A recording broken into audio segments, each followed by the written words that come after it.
Hi everybody, welcome to another episode of Joey's Scarf. My name is Linda and you can find me on Instagram and Ravelry as Linda Grace, and that's Linda with a Y. This podcast is about knitting and crocheting and yarny goodness. Today is, I don't know if I mentioned, today this is episode 15 and today is Wednesday, September 13th, 2017. And I'm coming to you from Barnegat, New Jersey, and that is the Jersey Shore. We are on the mainland off of Long Beach Island.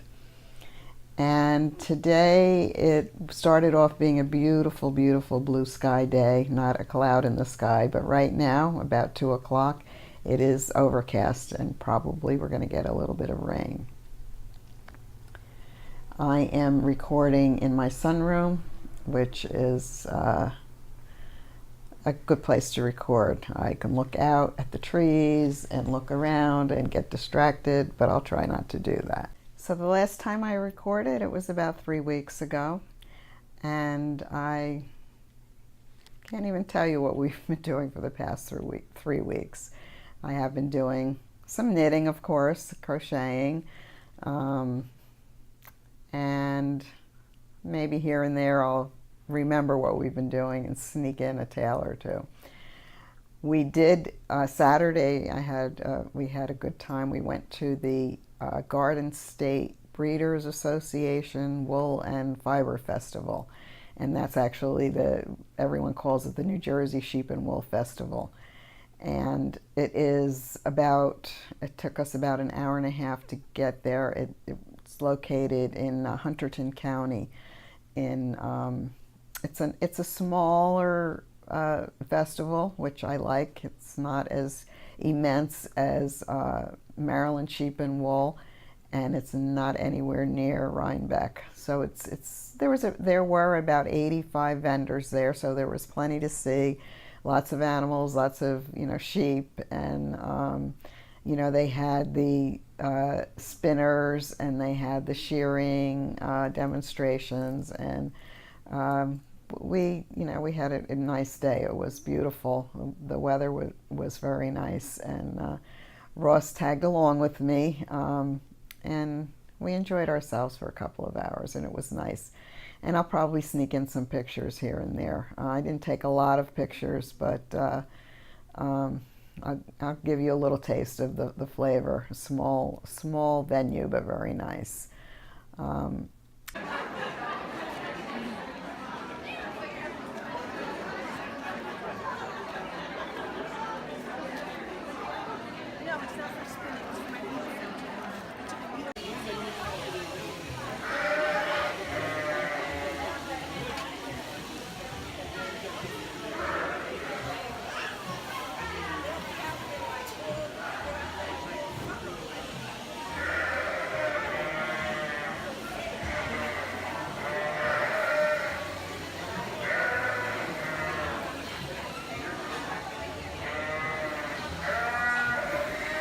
We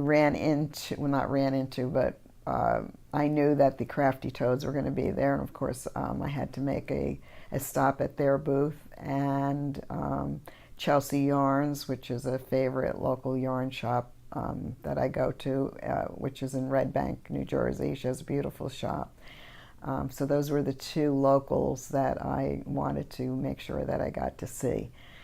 And of course I did some damage with purchases, and that's always a good time. Oh yes, there is also another local yarn shop that I go to, and that's Wool Bearers, and they're in Mount Holly, New Jersey.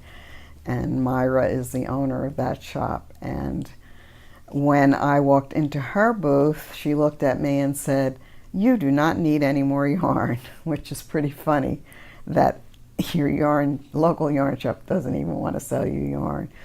But yeah, I did manage to find something in her booth too.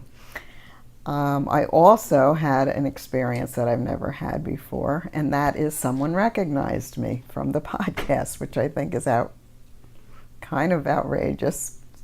I don't have a lot of subscribers, so I was kind of surprised. But Ross and I were walking to our car, and I heard someone behind me call Linda, and I turned around, and there was a woman standing there, and she said, "I just love your podcast." And her name is Marnie, and I recognize the name because we interact on Instagram, and she comments on my podcast, and we had a nice little chat, and it was really nice to see her. Okay, so let's get on with some knitting. Okay, so I do have a couple of finished objects, and the first one that I'm going to show you is one that I'm pretty proud of, and that is my Fax Light Sweater. I finished it. And here it is. I like the way it came out. It's very nice, and I'll put a picture of me wearing it. I'm very, very pleased. I just really like it. Okay, so here are some of the secrets of this sweater. By the way, I used Madeline Tosh, and it's Twist Light, and it is 75% merino and 25% nylon. It's fingering weight. That's the color. And I think if I make another sweater, I would use 100% merino because this is very stretchy from the nylon, which it's very comfortable to wear. When I soaked it and blocked it, it did stretch, and it feels very big on me now. Which I'd rather have than be too small. But anyway, it was an experience to knit this. It's been a long time since I've made a sweater, and this was an easy pattern to follow. Some of the things I had a little bit of problem with, and only because I wasn't paying attention, and that is the panel. Let's see if you can see this. But down the sleeve is a panel of garter stitch, which I really like. I like the detail of this, and it goes all the way down the sleeve. Here's the issue that I had. To do the garter stitch, you do one row of purl, one row of knit, which was fine. I got down to the part where you separate for the sleeves, and then you do the rest of the body. Just, you just knit around and around the body. By the time I got back to doing the sleeves, I thought I knew what I was doing with this panel, but I started knitting it, and I did one whole sleeve, and I didn't realize what I was doing until I went to do the other sleeve, and I did exactly this. Luckily, I did exactly the same thing on the other sleeve, so kind of, I don't know how noticeable it is. I see it, but when I'm wearing it, you really can't. I don't think you can tell, but I don't know if you can see it here. When I got to do the sleeve, pick up this for the sleeves, which is this part here, I forgot to do the alternating rows of knit and purl, and I was just doing purl stitch. So it looks different. The panel looks different up here from when I was doing the alternating rows to here when I was not doing the alternating rows. I noticed it, of course. I finally figured it out after I was on the second sleeve, and there was no way I was going to pull it out. And but it's okay. I'm okay with it. I'm just happy that I made the sweater. I've worn it already, and it feels very, very soft and nice, comfortable. It's almost like I don't have anything on. That's how soft and nice it is. And I can live with the little extra design feature on the sleeves. I thought right away I wanted to make another one, another sweater. And in fact, that was my goal when I went to the New Jersey Sheep and Wool. I was just going to buy a sweater's quantity of yarn, and I wanted to make a cardigan. But it didn't work out that way. Didn't really see anything that I liked, and I think I wanted to take a little bit more time to think about it. So for right now, I'm still thinking about the next sweater. But this one came out really nice, and I'm very pleased with it. Okay, my next finished object is living, or not living, but it's hanging out in my cat bag, my Halloween cat bag that I got at Barnes & Noble. Isn't he cute? It's felt and very stiff and sturdy, so it sits nice on the table next to my knitting chair. And this is called the Black Cat Tote. And again, I got it at Barnes & Noble. It was very reasonably priced. It was $9.95. They had pumpkin and they had a skeleton, but I thought this one, even when it's not Halloween, I can still use it. I thought it was really, really cute, and I had to have it. But inside of there are my socks for my August socks. My shorties. They're shorties. I'm participating in the Naughty Knitwits socket, so it's a year-long monthly sock making knit-along. And so far, I think I've done every month now. January I was a little late, but I did make a pair for January, so far I've done okay. The main color here is by Toad Hollow Yarns, and it is called, the colorway is, it's on their Drusilla base, which is I think a 75-25 blend, and the colorway is Easter. And the toes and heels are by the Yarn and I Cappy. I had bought some minis from her, and that's what these are. And they match so well with this yarn. It's almost like they were made for each other. But this colorway is called Saltwater Taffy. Very nice. Socks are just plain vanilla, my own recipe, which I've probably described it a lot of times. But I think I do 56 stitches to start off with, and it's cuffed down. And I do a 2x2 rib here and an afterthought heel. And then after I come down here, I do a Kitchener closed toe. But that's my August socks. So they will go into my box of socks.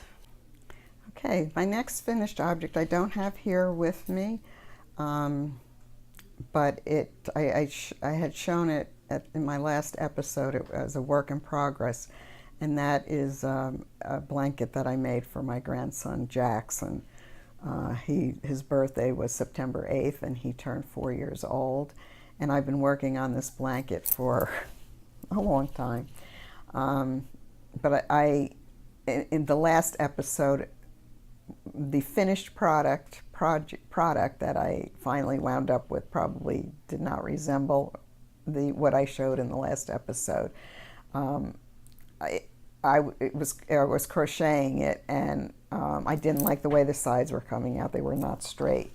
So, and I was trying to alternate colors every row, and it was just a pain in the neck, and it was a hassle. So I ripped it all out, and I started over again. So the main part of the blanket, and I'll put some pictures in, the main part of the blanket is the variegated green and blue, and then I had a couple of thick stripes of navy blue, and it turned out really nice, and Jackson was very pleased with it. The blanket, I just did a half double crochet, just back and forth half double crochet, and I was able to get the sides nice and straight, and it came out really nice. So that's another one of my finished objects. Okay, my last finished object is a shawl. Here it is. hard to show, but this is the Delphinia shawl, and it is by Amber O'Brien, and I'll put it across the screen. And in case I didn't mention it, I do keep record of all of my projects on my project page, and again, that's Linda Grace on Ravelry, so you can, if you miss, you know, the pattern names or the yarns that I'm using, you'll find them on my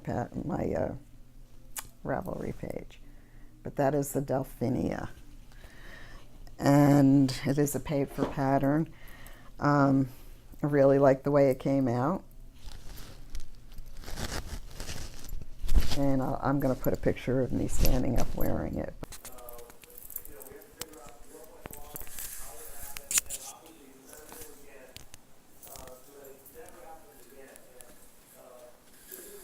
But very nice pattern. I had some, again, my own issues with the lace.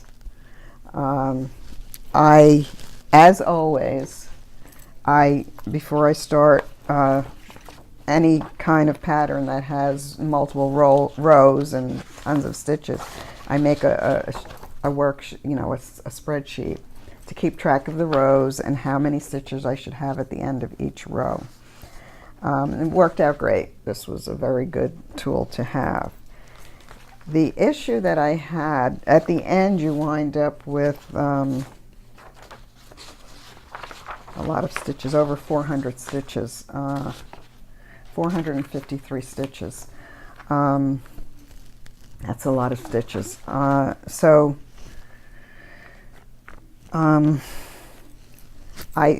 course, the garter stitch section was easy to do.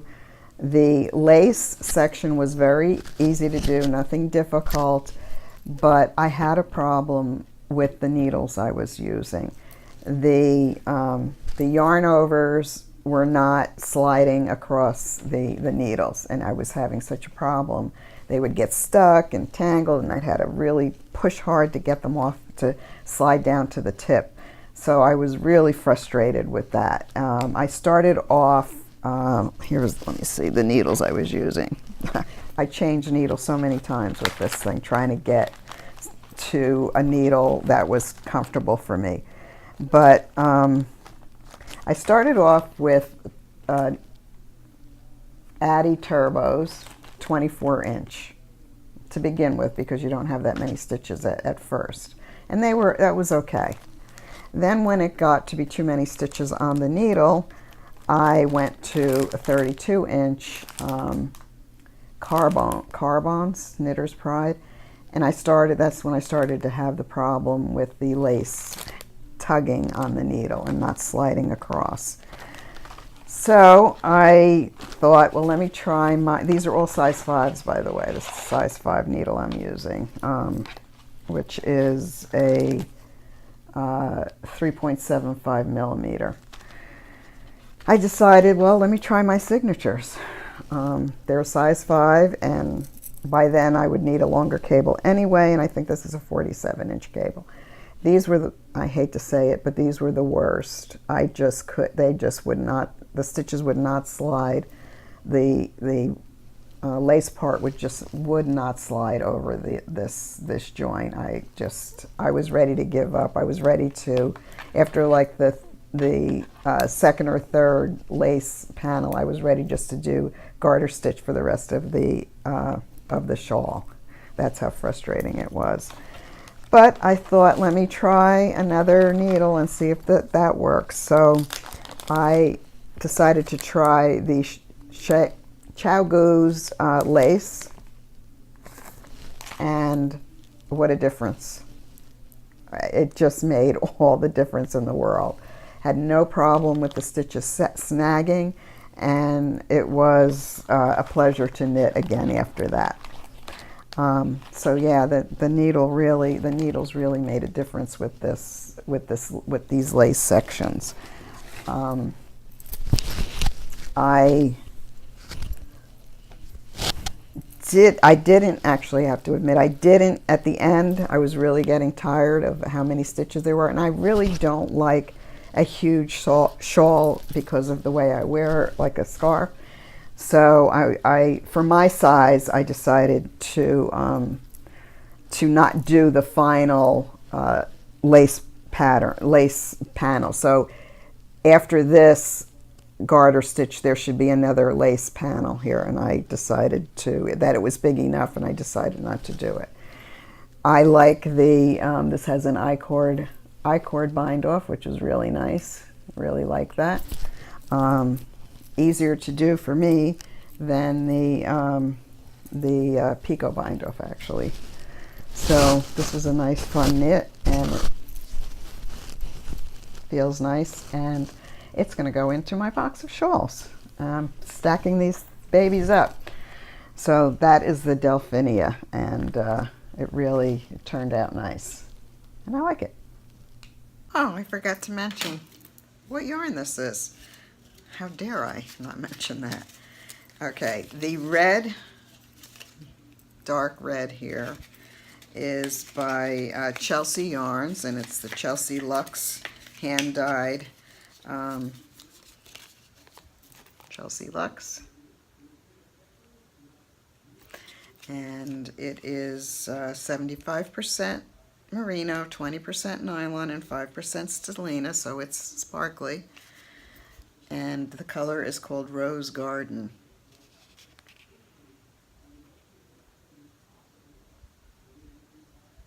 Okay. The cream color, which went so nicely with the red, because it had speckles of red in it, and even though they were not dyed by the same dyer, it was like they were made for each other. And this yarn is by Twisted Hues.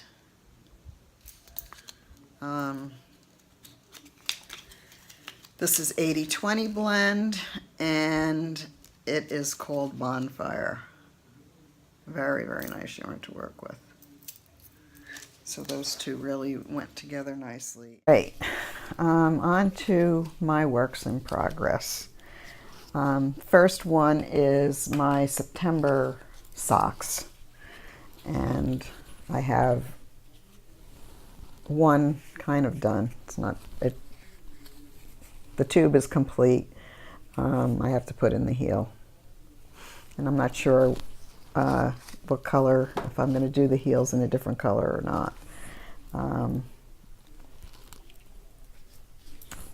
I have a lot of this yarn, so I just might make the whole sock.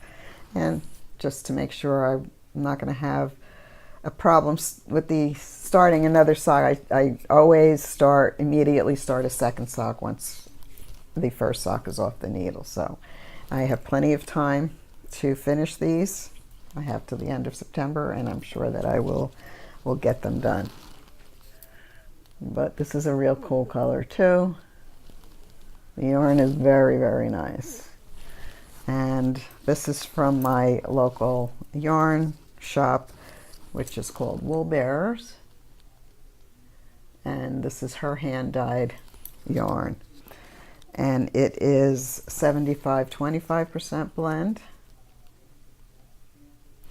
And she calls this her Woolly Bears HT base.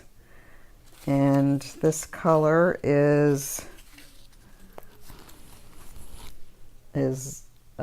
Go Ask Alice. I don't know if that's focusing or not. But very nice yarn. Myra, you do a good job. I'm sure Myra doesn't watch this podcast, but anyway, she's busy dyeing yarn. So that's my first work in progress. Okay, my next work in progress is an Afghan, and I'm sure my son-in-law has no interest in watching knitting podcasts, so I have no fear that he's going to see this. This is a Christmas present for my son-in-law, Derek. And it's going to be an Afghan.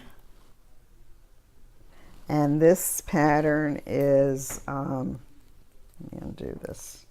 This pattern is Stephen West's Garter Squish. And it's really, it makes such a nice blanket, it really does. It has a neat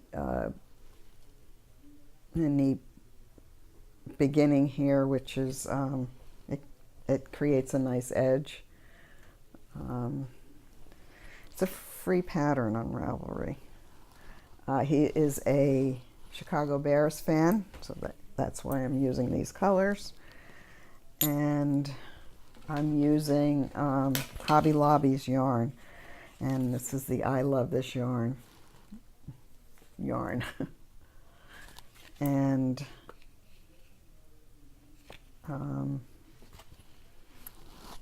yeah, I'm using 3 colors. So I'm using, let's see.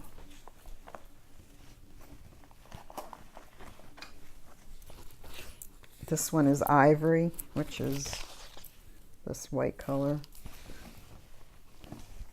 It's this. And the navy is navy, color number 90. And don't have the label for the orange. I don't know what color this is, but those are the colors: orange, navy, and white, alternating.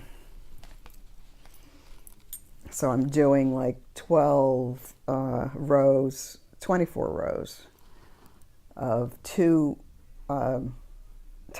held together. So this is the blue and white held together.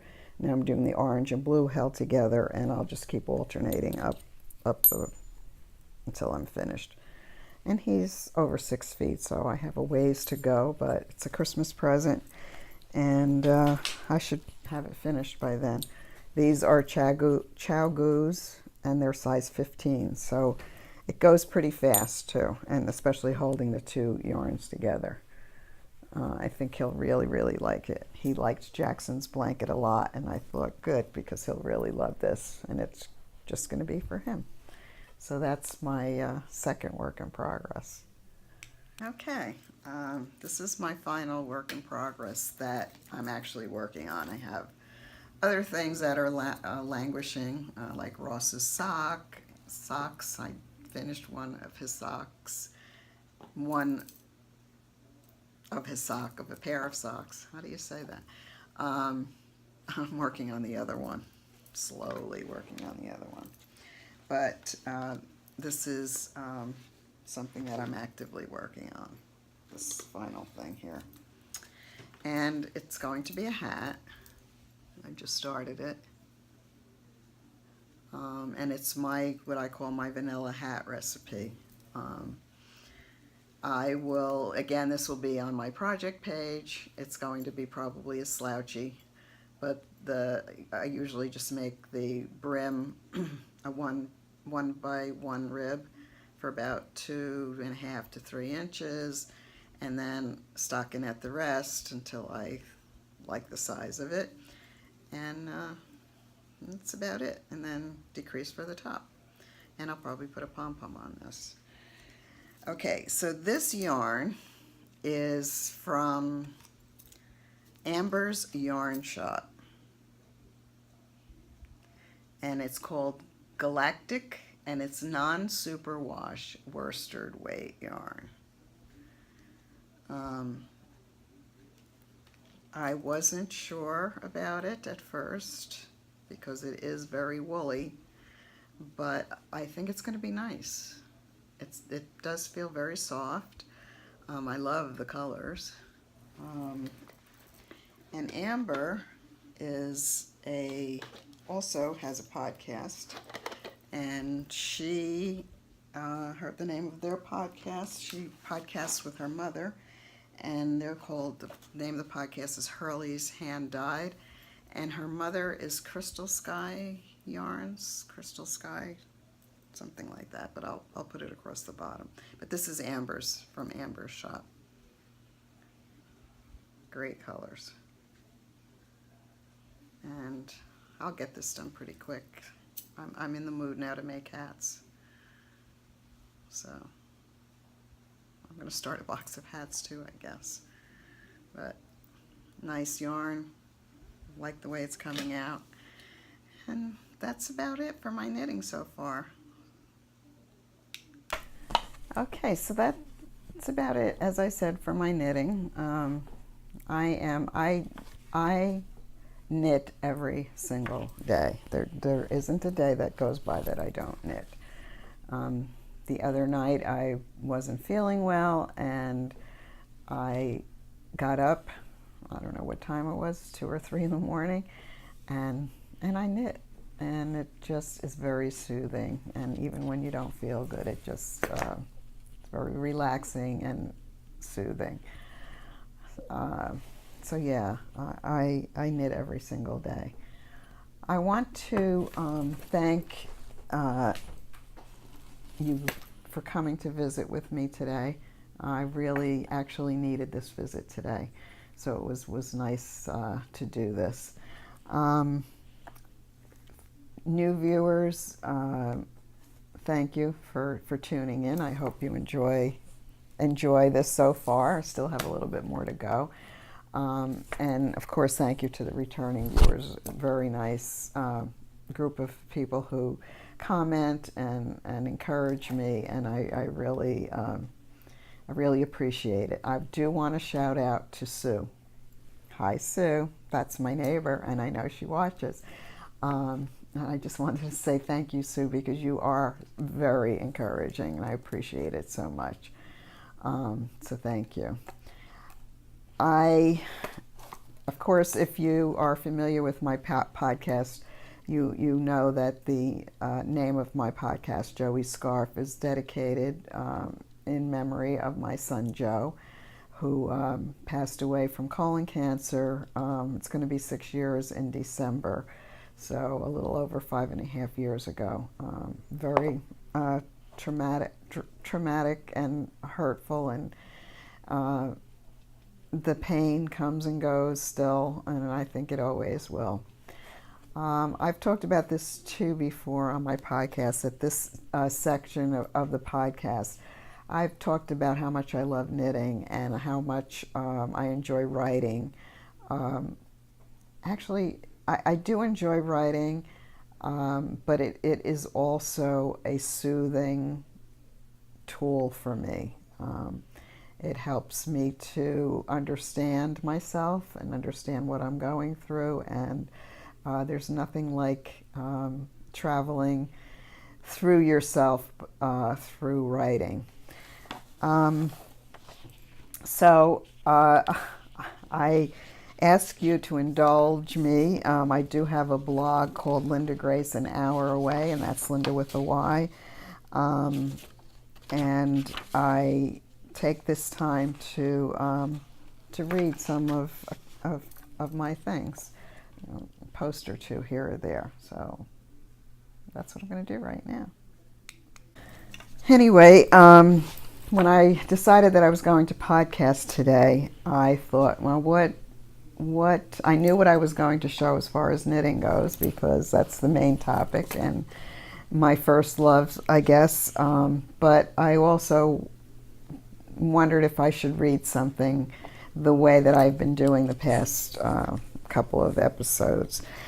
And usually what I do is I go through my blog and I pick something out that I've written in the past. But today I decided to sit down and write something because I haven't written since July. So this is what I wrote this morning to kind of explain what my writing means to me. And it's called At the End, My Heart Will Be Whole.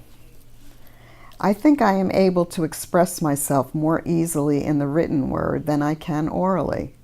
When I am writing, there are no uhs and ums. Oh, don't get me wrong, there are plenty of pauses when I write, but the reader doesn't know how much time I may have spent staring out the window in between sentences. Sometimes the speed of thought between brain and mouth can be unmanageable, especially during episodes of high emotion. When I speak, there is no autocorrect, no backspace or delete key. I remember as a kid arguing with my sister. She would yell at me to take that back, but we quickly learned there is no taking back of the spoken word. When I write, I can cryptically hide behind metaphors. I can let those characters running around in my head laugh and cry, wander and wonder, be lonely and afraid. I've always liked to tell stories to little kids. I would tell tales to my little sisters and brothers or younger cousins, then my own children, and now my grandkids. Until recently, until I started my blog actually, I had not thought about writing my stories. Now I have a number of stories with great beginnings but can't seem to make them whole. I suppose it's a combination of lack of discipline, perseverance, and mostly self-confidence. I have no idea of being a famous writer or even getting published, but at this point in my life, wouldn't it be the grandest of finales to not only have a beginning, but a middle and the end? I can escape my reality with a story. In my story, my spirit would soar. I would breathlessly run up to the mountaintop so that I could see the world.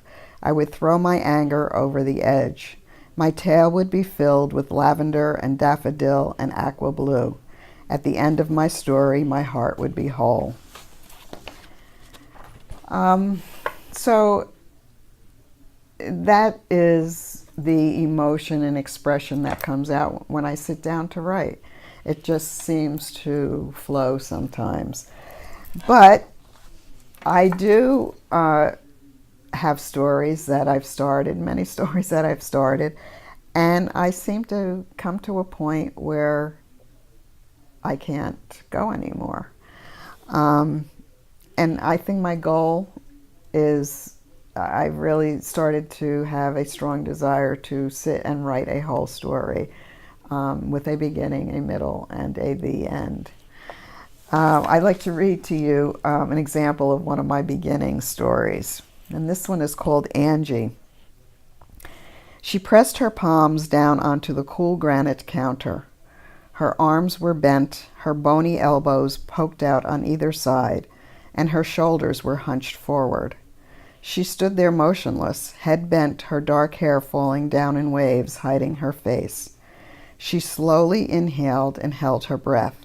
She did not want to ever breathe again, but like the current circumstances of her life, she obviously was not the one in control, and the air from her lungs whooshed out into the quiet of the hushed, empty space.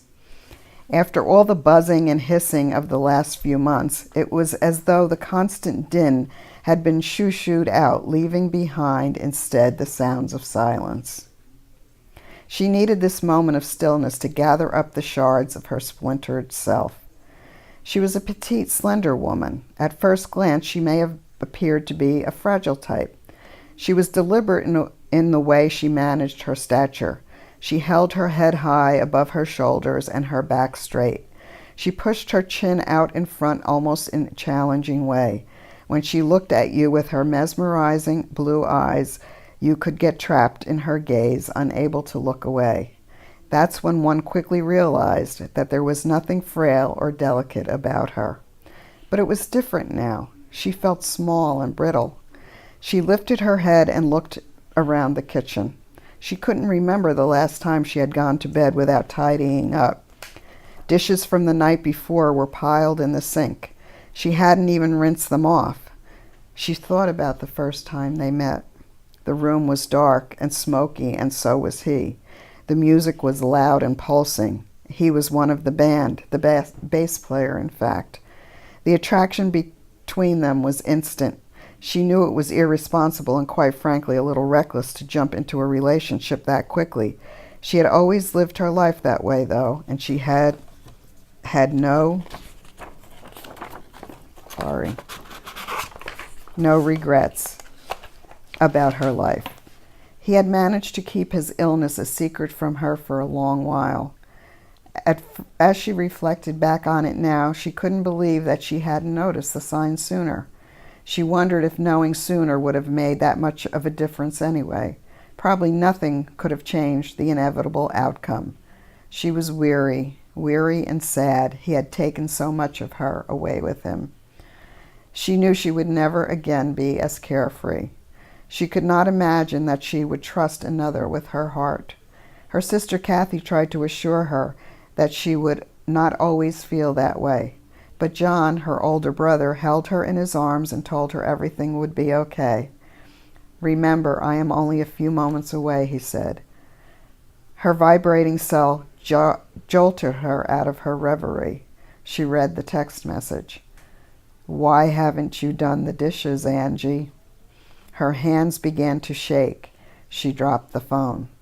She slid down to the floor and sat huddled in the corner, hugging her knees tightly to her chest. She picked up the phone. "Detective Bonas here. He's watching me, Matt. He's out there watching me," she cried.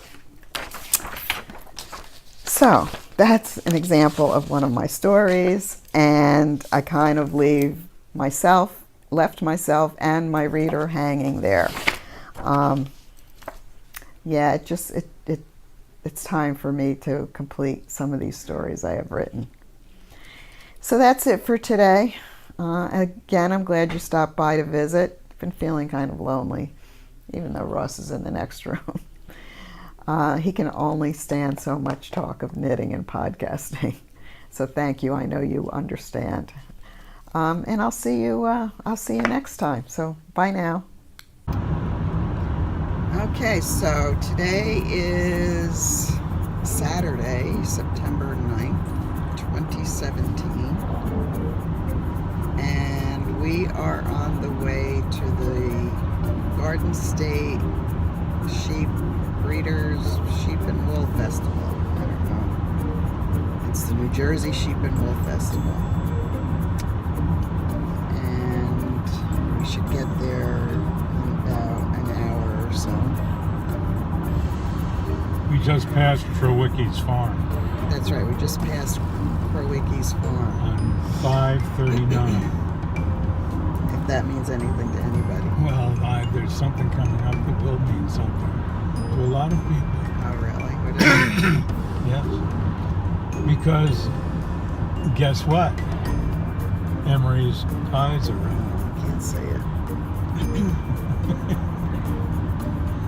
Now I guess you're catching us.